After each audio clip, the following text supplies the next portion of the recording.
Saudações, pessoal, bem-vindos de volta ao canal Alcaté dos Livros. Hoje estou trazendo um livro de filosofia muito conhecido chamado O Mito da Caverna de Platão. É um livro muito interessante e que as ideias filosóficas de mais de 2000 anos atrás se aplicam perfeitamente hoje em dia. É um livro bem conhecido, na verdade, mas surpreendentemente muitas pessoas não leram, o que é até um pouco estranho porque é um livro realmente curto. Platão nasceu em Atenas, por volta de 424 antes da Era Comum, e morreu por volta de 348 da mesma era. Platão foi um filósofo e um matemático da época da Grécia Antiga, do período clássico. Ele é autor de diversos diálogos filosóficos e fundador da Academia de Atenas, a primeira instituição de ensino superior do mundo ocidental. Ele é considerado uma figura central na história da Grécia Antiga e da filosofia ocidental, juntamente com seu mentor Sócrates e o seu pupilo Aristóteles. Ele foi e continua sendo um importante filósofo da história da filosofia no Ocidente. É legal de deixar frisado que ele é muito importante no Ocidente porque temos um vício linguístico de dizer que a filosofia nasceu na Grécia. Nós temos várias regiões do mundo, inclusive no Oriente, que têm berços filosóficos diferentes e até mesmo muito mais antigos do que os gregos.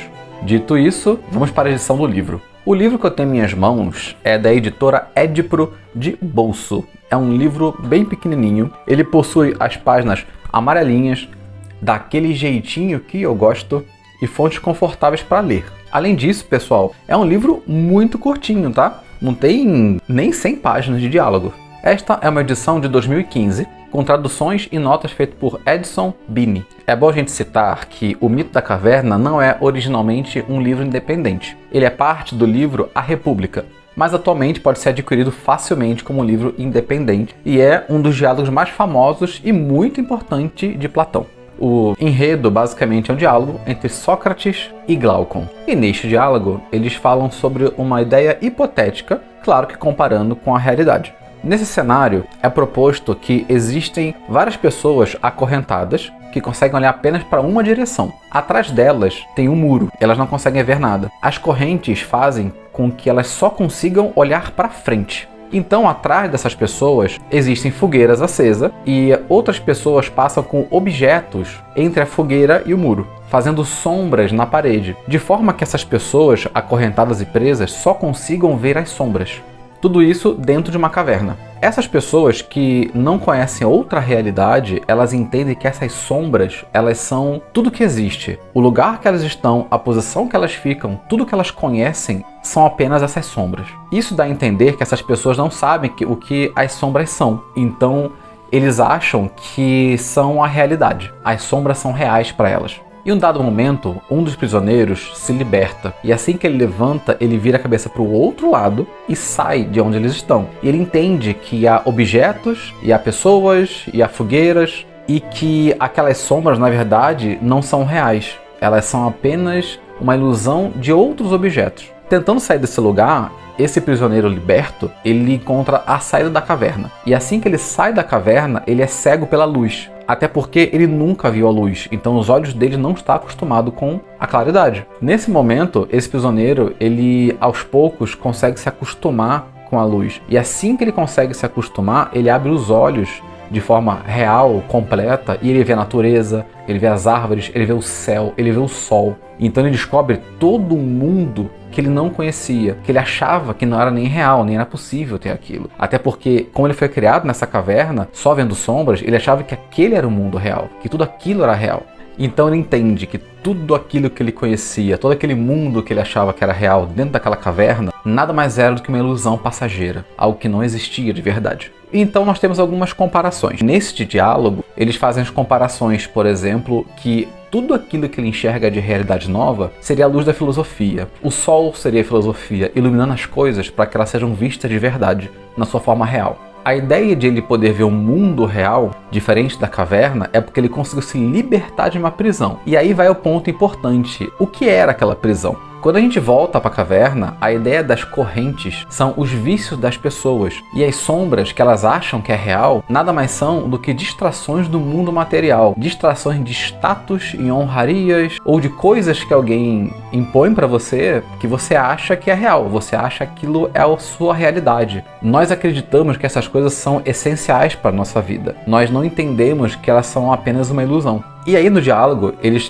botam uma hipótese dessa pessoa que se libertou, ela vai ter vontade de voltar para a caverna para contar para as outras pessoas o que ela viu, que o mundo não é aquilo, que a realidade não é aquilo, que elas também podem se libertar. Ele pode tentar libertar outras pessoas, até por uma questão de altruísmo, da luz da filosofia, da verdade, né? O bem que ele recebeu, ele passar para frente. Tem uma série de virtudes de Platão que imbuem até numa ideia espiritualizada, embora não seja uma ideia espiritual dos nossos dias. Temos que entender que isso foi escrito há mais de 2000 anos atrás.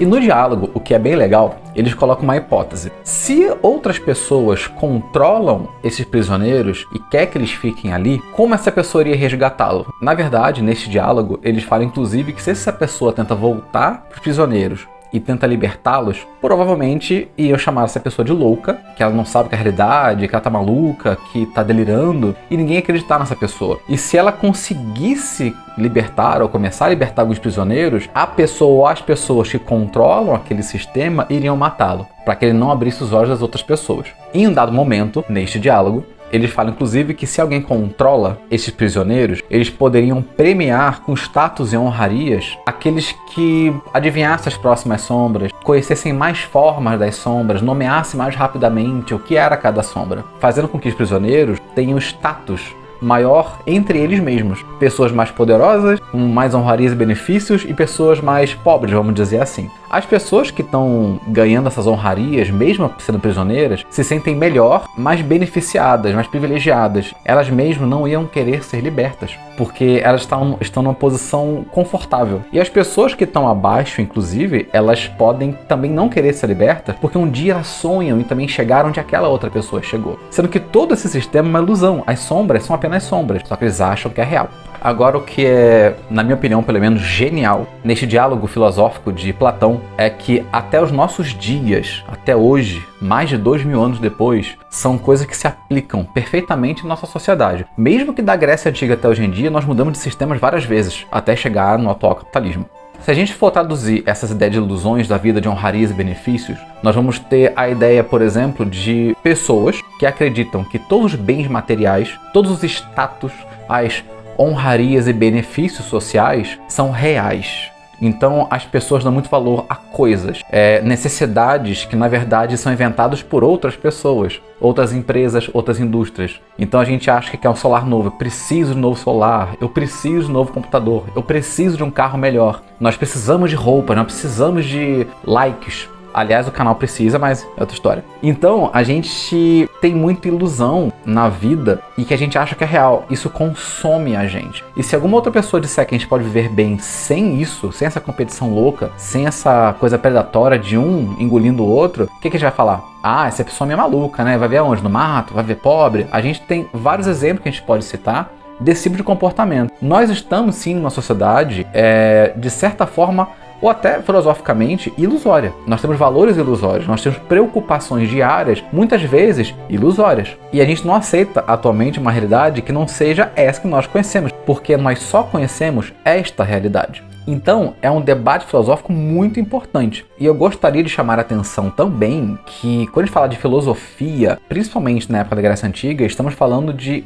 algo levado muito a sério. Hoje em dia, muitas pessoas têm a impressão que a filosofia é simplesmente uma abstração, ideias que vão ficar por aqui, e não é exatamente isso. A filosofia é uma busca real pela verdade, pelo sentido das coisas. E isso é algo extremamente importante, pelo menos era muito importante na Grécia Antiga, e que gerou, por exemplo, tratados como este, que depois de 2000 anos continuam atuais. Diferente de modas passageiras do nosso tempo, que depois de um mês ninguém nem lembra mais quem é, nós estamos falando de um trabalho milenar e continua importante até hoje. Então, fica uma dica para este livro que eu achei muito bom. É uma leitura fácil, rápida, você lê aí, pega 1 ou 2 horinhas, você mata isso aqui de uma vez só. É um diálogo, então é mais fácil para você conseguir ler e é muito significativo. Pessoal, como de costume, eu vou deixar o link aqui embaixo na descrição para quem quiser adquirir o livro. Se tiver esta edição eu vou colocar lá, se tiver algumas outras também eu vou colocar. Eu tento colocar, às vezes, preços variados em que eu acho que as traduções são mais confiáveis. Então, quem se interessar em comprar pelo link, que eu vou deixar ali na descrição do vídeo, lembre-se que você comprando pelo link, você ajuda também o canal, belezinha? É isso, pessoal. Espero que tenham gostado da resenha. Deixa aqui nos comentários o que vocês acharam sobre o vídeo, se vocês querem mais obras filosóficas no canal, se vocês querem outras obras de Platão ou de algum outro filósofo, ou também de outros autores. Deixe sua sugestão aqui embaixo. É isso, pessoal. Não esquece de deixar aquele joinha, se inscrever no canal, para que o canal possa crescer com qualidade. Muito obrigado por ficar até aqui e até o próximo vídeo.